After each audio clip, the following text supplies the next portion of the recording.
vida. Aleluya. Aleluya. Aleluya. Aleluya. Aleluya. Aleluya.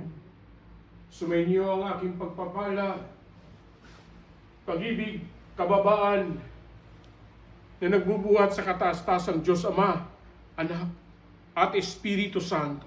Amen. Mapayapa at mapagpalang hapon sa inyo, mga kinapal at nilikha ng aking Ama din.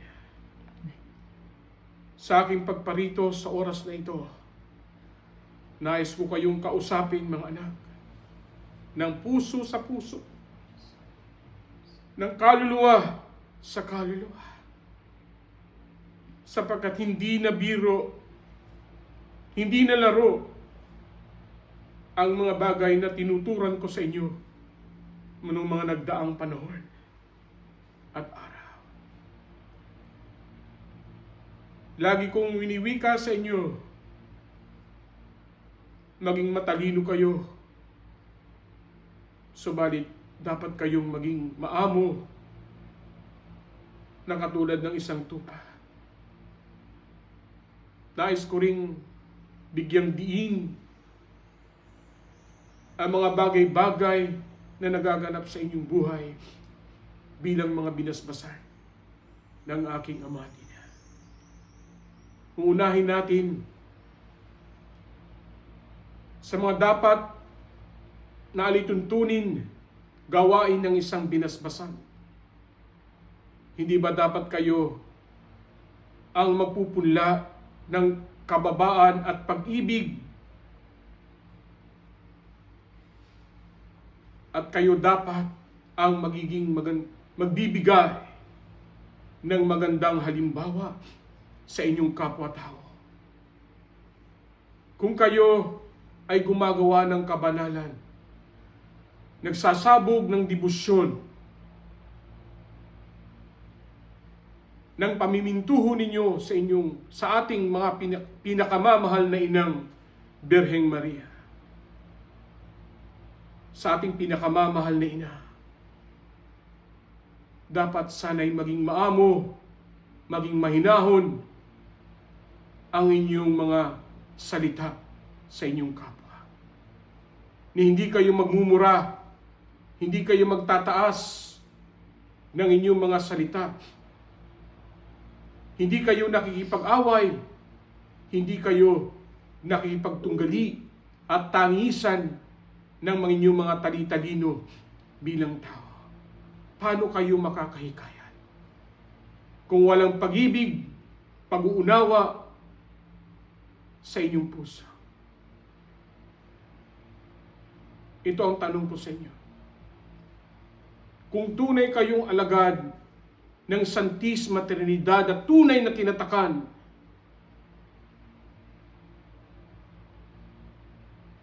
ng Espiritu Santo ng mahal na Ingko, kung hindi ninyo gusto, ayaw niyong kausapin ng tao na kapwa nyo tinatakan, hindi nyo nakakausapin, hindi nyo na bibigyan ng panahon, at nagwiwika pa kayo ng mga bagay na hindi magaganda tungkol sa kapwa ninyo tao at tinatakan, sisiraan nyo pa sa ibang kapwa ninyo tinatakan. Yan bang gawain ng tunay na alagad ng Santisma Trinidad? Lucila? Hindi po. Kaya't maging matalino kayo. Matyagan ninyo ang inyong mga gawain kung tunay nga kayong nakasusunod sa kalooban ng ating Ama at Ina. Naintindihan niyo ba?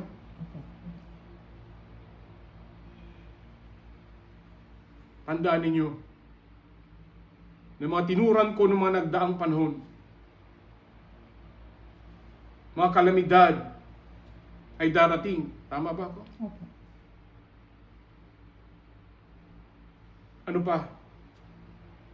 Mga pagsubok sa inyong buhay bilang tao ay hindi mawawala. Patuloy itong dadaloy. Subalit, Anong dapat ninyong gawin? Magpakatibay, magdasal, tumanggap ng katawan at dugo sa loob ng Santa Misa ng ating Panginoong Hesukristo, at mabibigyan kayo ng panahon sa paggawa ng kabanalan at pagganap bilang binasbasan ng Santisima Trinidad. Bakit nga ba nagaganap ang kalamidad? Solidad. Alam mo ba kung bakit? Sa masamang gawain ng mga tao. Dahil tao rin ang gumagawa. Evil. Pinuputol ang mga punong kahoy sa kagubatan. Pinapatag ang mga kabundukan na dapat sana'y haharang sa malalaking tubig na manggagaling sa karagatan. Yung tinatawag na yung tsunami. At kapag bumuhos ang ulan, sisipsipin ng mga puno sa kabundukan ang tubig. At hindi ito magdudulot ng baha. Subalit dahil wala ng puno, anong sisipsipin? Kaya't ang tubig ay umaapaw hanggat lagpas bahay ang baha. Maraming buhay ang nakikitil dahil sa gawaing ito ng mga sakim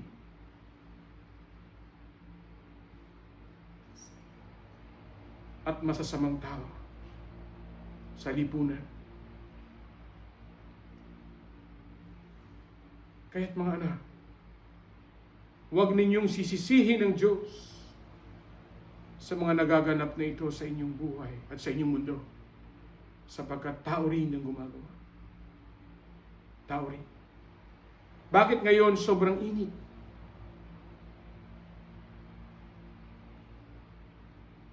Pilomena, bakit sobrang init ngayon sa inyong daigdig?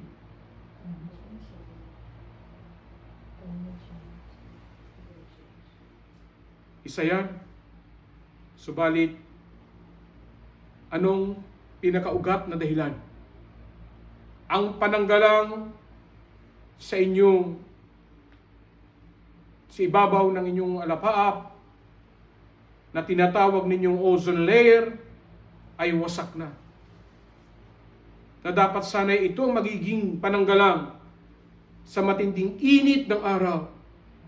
Subalit dahil sa mga kemikal, mga pabrika, paggawaan ng kung ano-anong mga bagay para maging gamit ninyo sa daigdig na ito, nasisira ang pananggalang na ito. Kaya't malaya ang sikat ng araw na pumaroon dito sa inyong mundo. Nawala ng pananggalang sa madaling salita. Dahil sa mga chemical na yan, na sinira niya ito. Naintindihan niyo bang ibig kong sabihin? Yes. Factory. Subalit, ito ang dapat ninyong malaman. Tao. Ito. Malaki ang kontribusyon ng isang nilalang na minsan ay naging kapanalig ng Diyos. Anong nasusulat sa Santong Kasulatan? Ang salimbutang ito, o ang sansinukob na ito, ay nasa ilalim ng kapangyarihan ni Balakyo. Sino si Balakyo? Ang Diablo. Yan ay nakasulat sa Santong Kasulatan. Kaya't huwag na kayong magtaka kung ang mga kalamidad na ito at kaguluhan na ito, digmaan, kagutuman, patayan, ay laging nagaganap sa inyong mundo. Dahil ang daigdig ninyo ay pinamumunuan ng kalaban ng inyong mga kaluluwa. Subalit, tandaan ninyo, ang Diyos kailanman ay hindi kayo pinabayaan Mula noon, magpahanggang ngayon, pinadadala niya ang kanyang mga sinaunang mga tagamasid, ang mga celestial na mga nilalang upang kayo'y protektahan, upang bigyan kayo ng karagdagang tulong, katulad ng ginagawa ko ngayon sa batang ito. Binibigyan ko kayo ng mga salita na kung inyong susundin ay magiging gabay ninyo sa inyong pagganap bilang tinatakan ng Espiritu Santo. Ito ang sasabihin ko sa inyo. Sino man ang umaglahi kapag oras na ako'y gumaganap sa katawan na ginagamit ko, hindi ang batang ito ang inaaglahi ninyo. Hindi ang batang ito ang nilalapastangan ninyo, kundi ako. Ilan na ang nabigyan ng kahatulan? Anong sinabi sa Santong Kasulatan? Magkasala ka sa Ama, humingi kang tawad, patatawarin ka. Kasala ka sa anak, humingi ka ng tawad, patatawarin ka. Subalit wag sa Espiritu Santo, ako'y kabahagi ng kaganapan ng Espiritu Santo. Kahit anuman ang gawin ninyo at ipukol ninyo sa akin kapag ako'y gumaganap sa katawan ng batang ito, nagkakaroon ng katumbasan ang magaganap sa inyong buhay. Hindi yan ang hinihingi ko. Subalit nasa ilalim kayo ng batas ng Diyos. Kaya't kung ito inyong nilabag, wala na akong magagawa. Ilan na? Marami na po. Merong isa, habang gumaganap ako, nagbigay siya ng salita na wala akong katotohanan. Hindi ko sinusunod ang kalooban ng Diyos. Na ang luklukang ito'y nagpapanggap lang. Dahil sa ginawa niyang paglalapastangan sa akin sa oras ng aking pagganap sa katawan ng batang ito. At piniratangan niya pa ang luklukan ng mga agaw o magnanakaw. Sa madaling salita, hindi niya tinuwid na magnanakaw, subalit inagaw, ginamit. Anong naganap? Namatay sa panganganak. At marami pang iba. Kaya't mag-iingat kayo mga anak. Huwag kayong humatol sa mga banal na espiritu sapagkat sila ay kabahagi ng kaganapan ng Santisma Trinidad sa inyong daigdig. Anong dapat ninyong gawin? Ipalaganap ninyo ang Santo Rosario. Solidad, Susila, ipagpatuloy ninyo ang inyong pagsasanto Rosario sa bahay-bahay. Sapagkat dyan lang ninyo matutulungan ang kapwa ninyo tao sa pagbabago. Naintindihan niyo ba ako? Opo. Lahat ang ginagawa ninyong kabutihan ay merong katumbas na biyaya at pagpapala.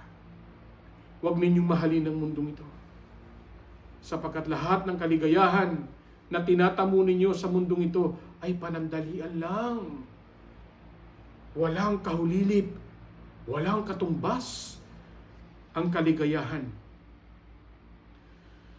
sa piling namin na mga banal, sa piling ng aking Ama at Ina. Yun lang. Magpagaganap kayo, sumunod kayo sa kalooban ng Santisma Trinidad.